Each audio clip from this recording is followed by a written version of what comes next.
This is NDTV, and you're watching Classics.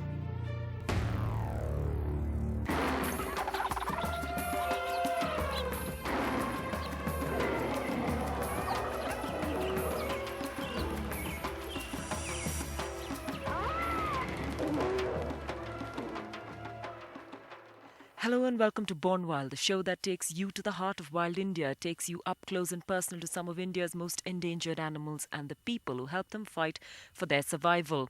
In today's episode, what we're going to do is take a look at two different kinds of sanctuaries. One, a national park, Eravikulam, in the hills of the Nilgiris that stretches part of the Western Ghats between Tamil Nadu and Kerala.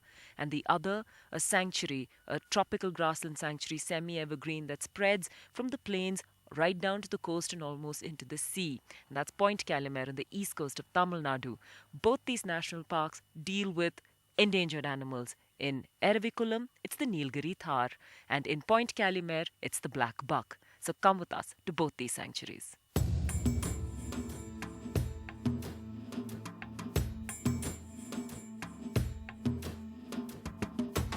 Lost in the midst of the clouded mountains is the Eravikulam National Park. The Western Ghats, a range of hills that run along the west coast of South India. It is called by different names at various places along the mountains. The Annamalais, the Sahyadris, the Nilgiris, the high ranges, the Cardamom Hills. The Western Ghats is a storehouse of 100 of species endemic to and unique to just this part of the country, many of which are highly endangered like the Nilgiri Langurs and the Nilgiri Thar. After a climb from where we parked the cars to this point, while the climb was spectacular just because of the scenery, it really pays off when you can come to a quiet spot like this with that fantastic scenes of the hills in front of you and what you're here to see, the Thar sitting right there on another rock which you can get a view of.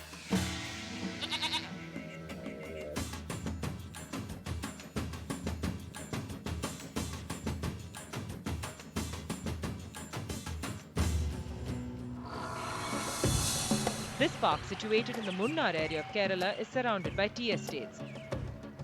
The tea estates were established here by the British. The area where the park is situated, however, is on craggy hillsides and steep slopes.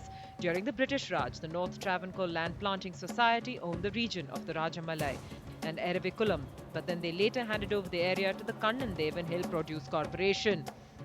The corporation turned the region into a private hunting area as it was found unsuitable for tea plantation.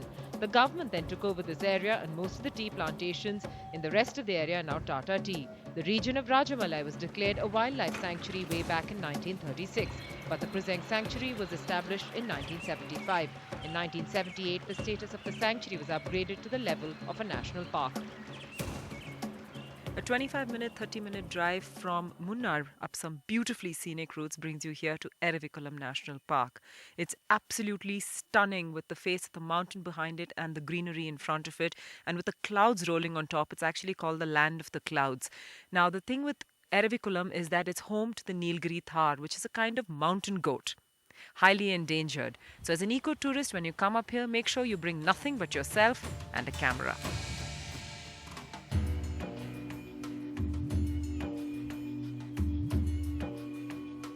This species of Thar is listed as endangered in the IUCN Red List of Threatened Mammals, but due to the considerable protection afforded in the last few years, their number is slowly beginning to rise. And according to the latest census, Eravikulam National Park has nearly 1,000 Thar.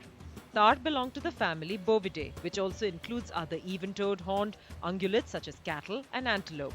They're considered primitive cousins of the true goats, since they possess certain characteristics of primitive goat antelope, such as similarity of horn size in both males and females, and certain other features that characterize true goats, such as a striking coat color, differences between the sexes, and the presence of odoriferous glands. The current view is that there are three species of Thar: the Himalayan Thar, the Nilgiri Thar, and the Arabian Thar. The Nilgiri Thar is a stocky goat in which both sexes have short, coarse pelage and bristly manes, a few centimeters long, in contrast to the male Himalayan Thar, which has a long, shaggy mane on the shoulders.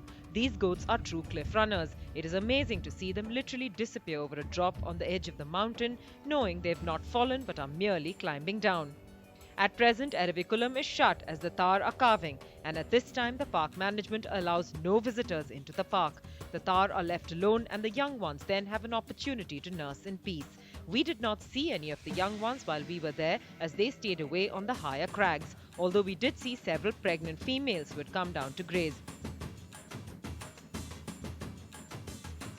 At one time, the Nilgiri Tar roamed at will across the upper grasslands of the Nilgiris. But in the early 19th century, there was a lot of poaching and hunting, and that decimated their numbers till just about 120 of them were left. That population managed to survive because they lived in the craggier, in the higher parts of the cliffs of the Nilgiris where people didn't have access to them.